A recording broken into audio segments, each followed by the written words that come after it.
right, so one thing you're going to have to do when we work on lab is identify different types of minerals. And just like any scientist, one thing you're going to find out about scientists is we love to classify things, right? You ever take a biology class, they're like kingdom, phylum, class, I think. But anyway, they're classifying everything. Well, geologists are just the same. We're scientists, we classify stuff. And for us, when we're classifying minerals, one of the big important groups of minerals we have are silicate minerals. And these are the most abundant mineral in Earth's crust. So basically, you go outside and you pick up a rock or a handful of dirt or something like that, you will have silicate minerals in there. And what makes all of the silicate minerals, what ties them all together, is they all contain something we call the silicate tetrahedron. And then the other main group of minerals is the non-silicates. Okay, so we've got two main groups. Either it's a silicate or it's a non-silicate. Let's take a look at these silicate minerals and this silicate tetrahedron I was talking about. So first of all, tetrahedron is a shape. It is a pyramid with a triangular base. So you know, you go to Egypt, you see those pyramids, they've got a square base. In a tetrahedron, the base is triangular.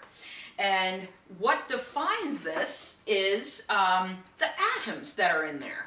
So in a silicate tetrahedron, we have a silicon atom right there, and then there are 4 oxygens bonded to it. So imagine this is the top of the pyramid, right? That's the pointy top of it, and then these 3 oxygens form that triangular base. So that's one way of showing it. This is another way of showing it. There's that silicon in the center and our 3 oxygen molecules, or oxygen atoms. But the way geologists usually show the silicate tetrahedra is this diagram here. So there's our triangular base, and that's the top. So it's like looking down on this, this pyramid. And what we're seeing right there, that would be 1 oxygen atom, and the points of the pyramid, or the points of the triangle there, are the 3 other oxygen atoms. And then right in the middle would be where that little silicon atom is being held. So this is, again, looking down at the top of the pyramid, and each of these points represents an oxygen atom. And every silicate mineral has this structure in it. So let's look at some of the different types of silicates we have. We can have what are called isolated tetrahedra. So there's our little tetrahedra, and in this, a good example of a mineral that is like this is olivine. And let's take a look at what this isolated tetrahedra structure looks like. And so in any case, there's our little tetrahedra. The reason we call it isolated, notice there's kind of space in between all of them. The only thing that's holding these together are some cations here, because overall the silicate tetrahedra has a negative charge. So these have negative charges. There's these little cations in here. They hold everything together. Now imagine that's not going to be the strongest bonding, right? So chemically, this can be fairly easily broken down. Now, there's a difference between chemically and then whacking it with a hammer, okay? But chemically, these kinds of bonds are easy to break. Now, this is going to be a little bit different from the single chain silicate. And in the single chain silicate, we have a structure more like what I've drawn down here. Now, what you have right here, right? That's the point of one triangle, but it's also the point of another triangle, which is telling me these 2 tetrahedra are sharing an oxygen. These 2 tetrahedra are sharing an oxygen.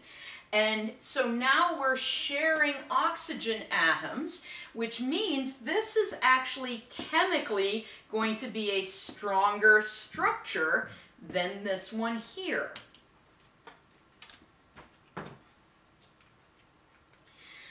Now as we move on, we have a double chain silicate. And that's exactly what it sounds like. Two of these chains come together. And now check this out. With this little tetrahedra here, it's sharing oxygens here, here, and here. So it's sharing even more oxygens with its neighbors, which means chemically this is going to be stronger bonded. And then we have these things called sheet silicates. These sheet silicates, they're actually, the minerals tend to be kind of thin and you can actually peel them apart in sheets. Here we're sharing all kinds of these oxygens. And so again, it's even more strongly chemically bonded together. And then last but not least, you have what's called a framework silicate.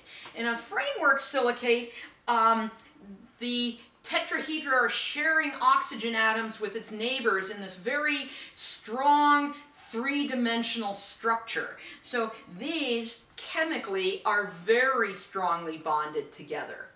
And I go over this because we're going to see this pattern of single chain or isolated single chain, double chain sheet framework in a few other places. And anytime we see patterns in nature, it makes us start wondering why that happens. And so we're going to revisit that in just a little while. But I do have to tell you a really funny story about back when I was a student. So if you become a geologist or want to become a geologist, you're going to have to take a class called mineralogy.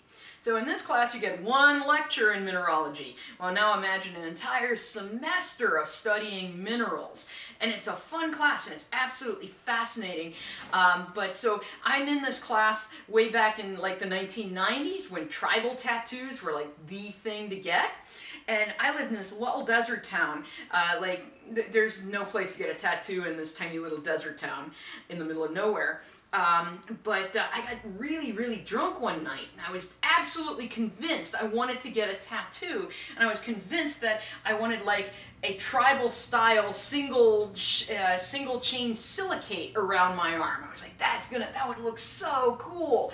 And so I was drunk and I couldn't drive, so I rode my bike over to a friend's house and I pounded on the door. I'm like, you gotta take me to Albuquerque, I need to get a tattoo. And my friend's like, sure, get in the car. And I don't know why she didn't just take me home and tell me to sleep it off, but you know, I got in her car and we're driving up to Albuquerque and it's like an hour drive to get up there, and about halfway there I sober up and I look over and I'm like, Teresa, why are we driving to Albuquerque at like 2:30 in the morning? And she said, you really, really wanted to get a tattoo? I'm like, no, I don't. So we turned around and I went home, and I have no tribal tattoo of a single chain silicate on my arm. So things I did when I was in college. Alright, so that was the silicate minerals in any case. And let's now take a look at the non-silicate minerals.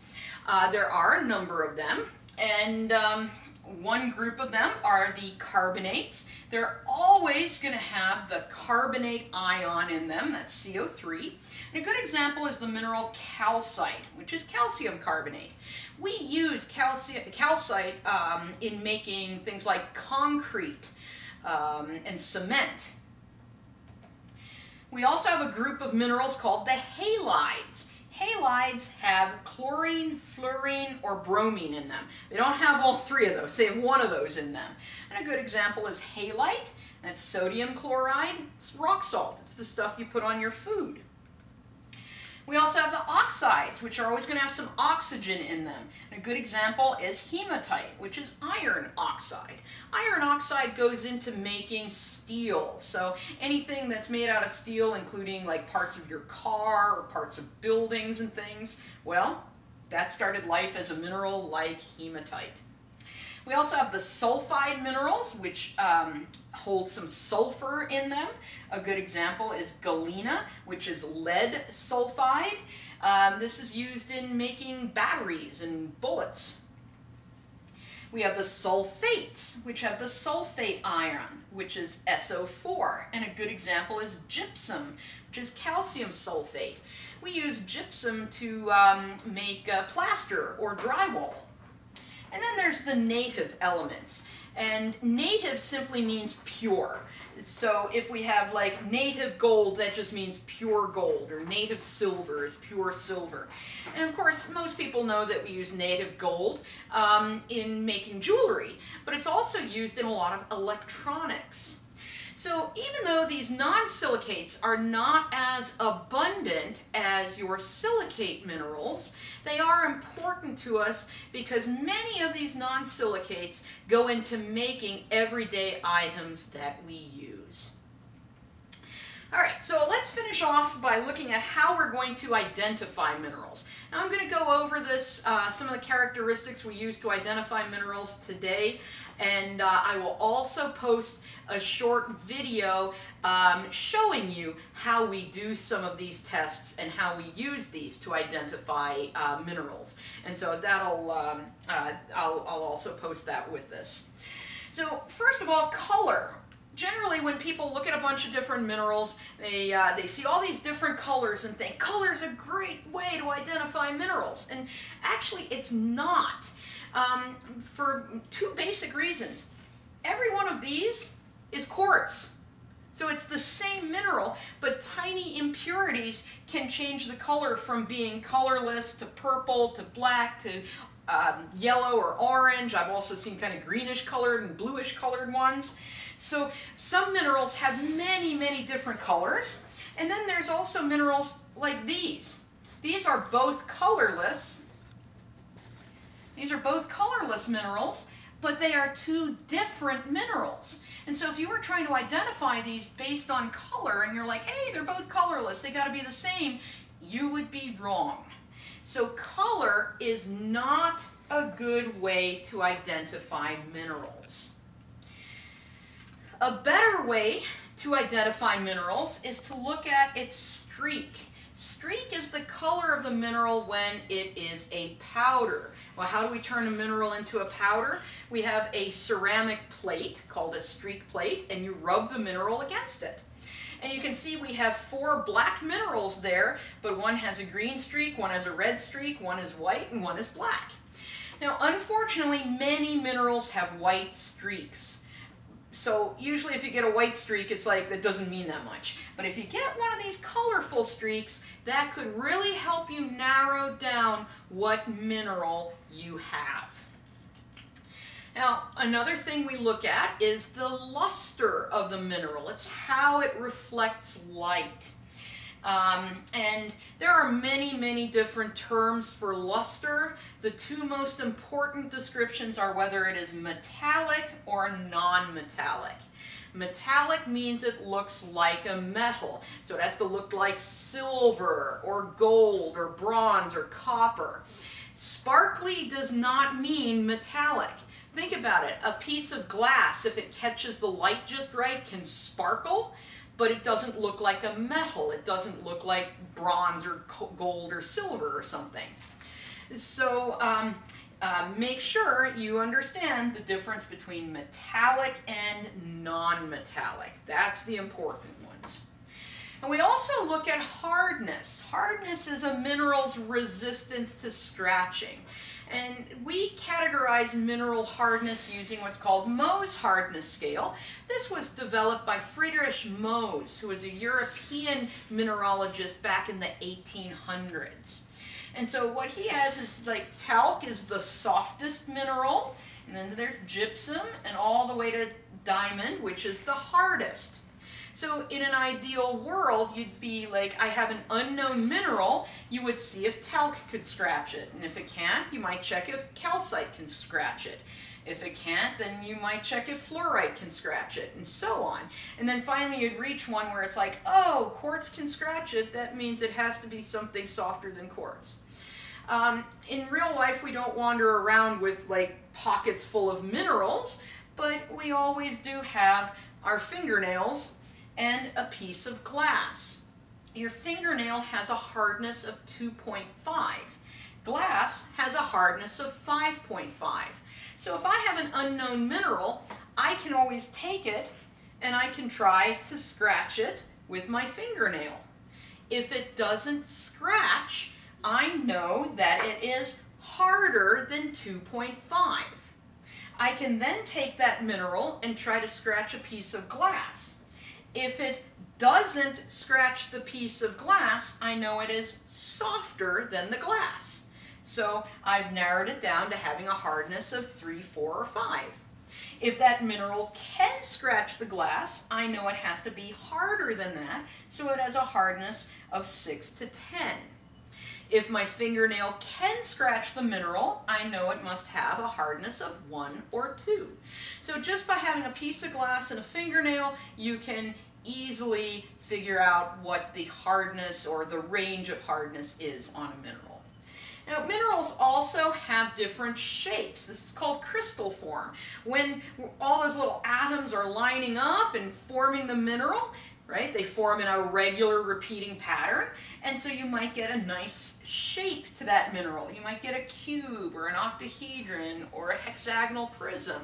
And if you see one of these shapes, well, that's very helpful. Unfortunately, you're not always going to see the crystal form.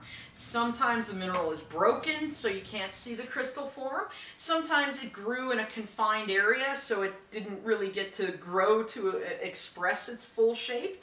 But if you can see the crystal form, it's very helpful in identifying your mineral. Now, some minerals have cleavage. Now, cleavage is the tendency of the mineral to break along smooth planes parallel to zones of weakness. So this mineral right here has cleavage. It has broken on these nice flat surfaces here. And the reason it's broken there is because the bonds holding that mineral together are weaker along those planes. So if I would hit this with a hammer, it would break into more little pieces just like this one, because it's always going to want to break on those weak zones of bonding. Now this has 3 planes of cleavage. It has one here, and one here. You might say, why doesn't it have 6? Why can't I be like, there's 1 here, 2 here, 3 here? These two are parallel to each other. And remember, repeating atomic arrangement, that means those are equal. So this has 3 planes of cleavage. That one is going to be like this example right here. So cleavage is something you'll only be able to see in the mineral when it breaks. It's going to break with those really nice flat surfaces. Sometimes minerals break with an uneven surface, and that's because there are no zones of weakness. The atoms are all bonded equally in all directions, so you won't get this nice flat breaking surface. It'll be kind of all bumpy like this, or it might have a curved surface. Like this particular mineral right here, there's all these curved surfaces on it. That's called conchoidal fracture. Notice this nice curvature there. So this might be smooth, but it's not flat, so it doesn't count as cleavage.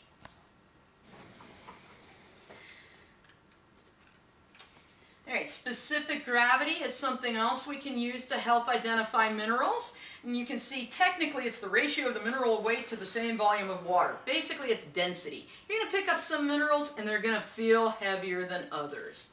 There you go. That can help you identify the minerals. Then there's a bunch of other special properties. Things like effervescence. This is where the mineral will react to acid. Effervescence is also like a really awesome band. Wait, that's evanescence. Never mind.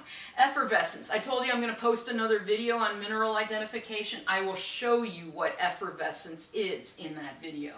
We also have something called double refraction.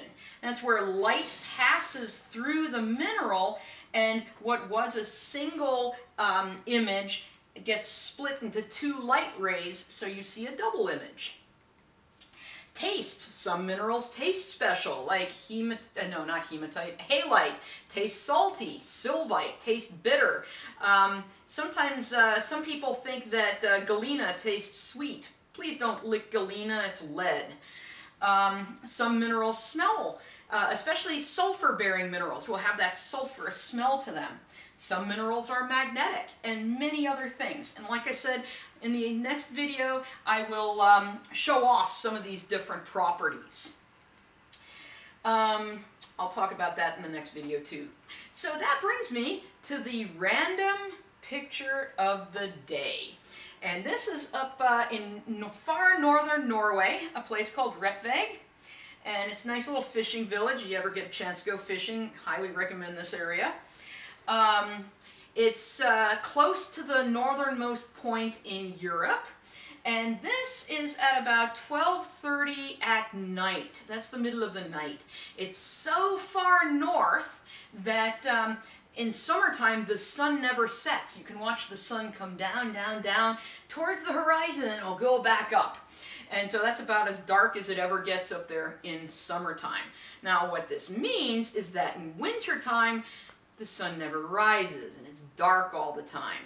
And my granddad used to live in Hammerfest, and their newspaper, they used to have this almanac in it. You know, the almanac would tell you sunrise and sunset and stuff like that.